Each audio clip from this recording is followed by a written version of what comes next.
Bismillahirrahmanirrahim. Alhamdulillah wassalatu wassalamu ala Rasulillah wa ala alihi wa sahbihi wa man walah, amma ba'd.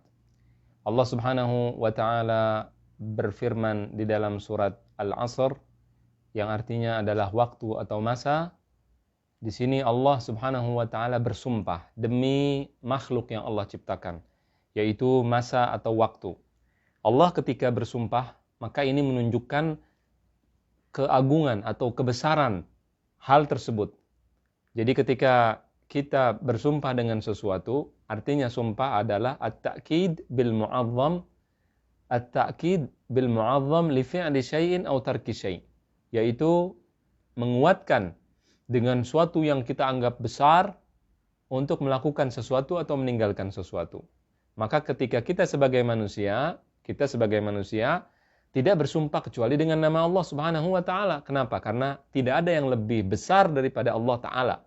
Allah yang paling besar. Maka kita mengatakan wallahi, demi Allah. Adapun Allah taala, karena Allah yang menciptakan, maka Allah Subhanahu wa taala ketika bersumpah dengan makhluk-makhluknya yang Ia ciptakan, maka di sini menunjukkan bahwasannya makhluk tersebut adalah sesuatu yang sangat besar, sesuatu yang sangat memiliki keistimewaan. Oleh karena itu Allah Subhanahu wa taala bersumpah dengan berbagai hal yang Ia ciptakan, dan itu tidak boleh kita ikuti. Kita hanya bersumpah sebagai manusia, hanya bersumpah dengan nama Allah taala sebagaimana yang telah saya jelaskan sebabnya tadi. Bismillahirrahmanirrahim. Wal 'asr, demi masa atau demi waktu. Al-'asr di sini artinya adalah demi waktu.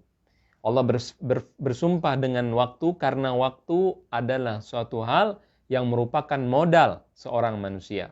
Di sini surat ini berbicara tentang manusia, dan modal yang terbesar yang dimiliki oleh seorang manusia adalah waktu hidupnya.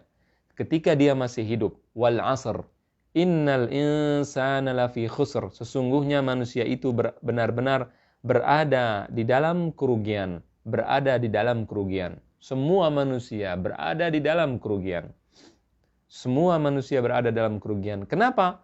Illalladzina amanu wa 'amilus salihati wa tawasaw bil haqqi wa tawasaw bis sabr, kecuali orang-orang yang beriman dan mengerjakan amal saleh dan nasihat menasihati supaya mentaati kebenaran dan nasihat menasihati supaya menetapi kesabaran. Jadi semua manusia berada di dalam kerugian, kecuali orang-orang yang melakukan 4 hal. Dan 4 hal ini adalah hal-hal yang bisa menyelamatkan seorang manusia dari kehidupan dan akan menghindarkannya daripada neraka dan akan memasukkannya ke dalam surga. Jadi 4 hal ini adalah hal-hal yang bisa menyelamatkan manusia daripada kerugian kehidupan di dunia ini. Apa saja 4 hal tersebut? Yang pertama adalah ilmu atau iman yang berdasarkan ilmu. Illalladzina amanu, kecuali dengan iman, kecuali orang-orang yang beriman. Seseorang tidak bisa beriman dengan iman yang benar kecuali dengan ilmu yang benar. Jadi kita sebagai seorang muslim tidak bisa beriman kepada Allah, tidak bisa beriman kepada Rasulullah, tidak bisa beriman kepada hal-hal yang gaib dengan cara yang benar kecuali dengan ilmu. Oleh karena itu yang pertama adalah iman yang didasari dengan ilmu, iman yang benar yang didasari dengan ilmu yang benar. Illalladzina amanu wa 'amilus shalihat. Kemudian dengan amal saleh atau amal yang baik. Perbuatan manusia ini ada yang saleh, ada yang baik dan ada yang tidak baik. Al-amalus saleh, perbuatan yang baik, dia harus memiliki 2 tiang atau 2 rukun. Yang pertama adalah al-ikhlas. Dia melakukannya dengan keikhlasan kepada Allah Ta'ala.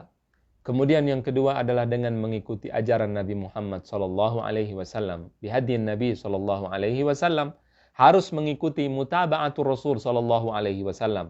Tentunya mengikuti Rasulullah SAW sebagaimana yang dijelaskan oleh para ulama.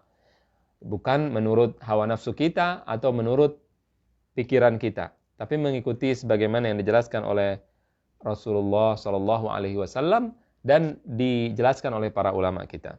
Illalladzina amanu wa 'amilus salihati wa tawasaw bil haqq. Kemudian saling Tawasau, saling berwasiat, saling menasehati di dalam kebenaran. Menasehati di dalam kebenaran, di sini maksudnya adalah kebenaran untuk melakukan sesuatu, kebenaran untuk meninggalkan sesuatu, kebenaran untuk beriman terhadap sesuatu, dan semua macam jenis kebenaran. Di sini saling, artinya bukan dari satu pihak. Ini berasal dari dua pihak. Selalu mereka saling mengingatkan. Ketika ada saudaranya yang hampir salah, melakukan kesalahan, diingatkan. Saling mengingatkan. Melakukan amar ma'ruf nahi mungkar. Melakukan perbuatan yang menyuruh kepada kebajikan dan mencegah dari kemungkaran. Kemudian watawasau bis-sabr. Kemudian saling menasehati dan mengingatkan terhadap sabar. Sabar terhadap ketaatan, sabar terhadap menjauhi kemaksiatan, dan sabar terhadap tawasi bil haq, terhadap saling menasihati dalam kebenaran. Kenapa? Karena orang ketika berada di dalam kebenaran, karena orang ketika saling menasihati dalam kebenaran, maka dia akan dibenci dan akan diganggu. Orang-orang yang melakukan amar ma'ruf nahi mungkar, sebagaimana yang kita lihat sekarang, dia akan diganggu, dia akan dibenci, dia akan dicaci, dia akan dihina. Kenapa? Karena dia menjalankan ajaran Allah Subhanahu wa taala dan ingin menyebarkan ajaran Allah Subhanahu wa taala. Hal ini tidak disukai oleh orang-orang yang menentang ajaran tersebut. Tidak disukai oleh orang-orang yang anti dengan ajaran Allah Subhanahu wa taala dan Rasulnya. Tidak disukai oleh orang-orang yang ingin melakukan kemaksiatan, yang mencintai kemaksiatan, maka di sini mereka akan diganggu. Oleh karena itu, maka di sini perlu kesabaran dan perlu untuk saling menasehati di dalam kesabaran. Dan ini adalah surat yang sangat besar, surat yang sangat agung, yang dikatakan oleh Al-Imam Asy-Syafi'i rahimahullahu ta'ala, law ma anzalallah ala khalqihi hujjatan illa hadhihi surah lakafathum. Imam Syafi'i mengatakan kalau seandainya Allah tidak menurunkan Al-Quran kecuali surat ini saja kepada makhluknya, kepada kita, kepada manusia, maka surat ini sudah cukup untuk menjelaskan kepada mereka tentang 4 hal tadi yang bisa menyelamatkan manusia dari kehancuran dan juga dari kerugian. Walau tadabbaran nas hadhihi as-surah la wasi'athum. Kalau seandainya manusia merenungkan arti daripada surat ini, maka ini sudah cukup untuk mereka. Ini perkataan Al-Imam Asy-Syafi'i. Oleh karena itu, maka para sahabat Rasulullah SAW ketika mereka berkumpul, mereka selalu membaca surat Al-Quran. Mereka selalu menghatamkannya atau mengakhiri perkumpulan mereka dengan membaca surat Wal Asri. Wal Asri innal insana lafi khusrin sampai akhir ayat. Dan ini dulu kita ketika kita sekolah, ketika kita masih kanak-kanak, dulu di sekolah-sekolah selalu membaca, pada saat pulang membaca wal asri innal insana lafi khusr.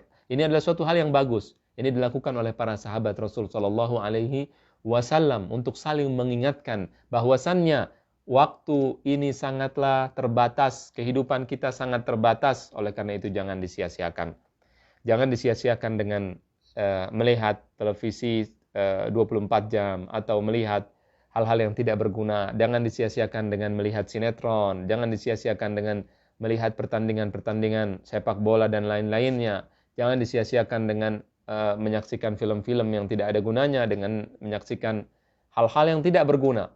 Jangan menyaksikan dengan jangan disia-siakan dengan melakukan hobi-hobi yang tidak berguna, mancing ikan berjam-jam dan sebagainya. Tidak ada masalah kita melakukan yang tadi saya katakan, untuk menyaksikan pertandingan bola, kemudian untuk melakukan hobi yang kita sukai, tapi dipikirkan dengan matang, dipikirkan dengan baik, tidak dilakukan dalam seluruh waktu kita, tapi dilakukan dalam waktu yang kita pilih sedikit. Tidak semua waktu kita jadikan untuk hal-hal yang tidak berguna. Mudah-mudahan ini jelas. Mudah-mudahan kita bisa menjaga waktu kita untuk kehidupan kita di akhirat nanti dan melakukan hal yang berguna untuk diri kita, keluarga kita, negara kita, dan juga untuk akhirat kita. Allahu a'lam, sallallahu wasallam wa baraka ala nabiyina Muhammad wa ala alihi wa sahbihi ajma'in.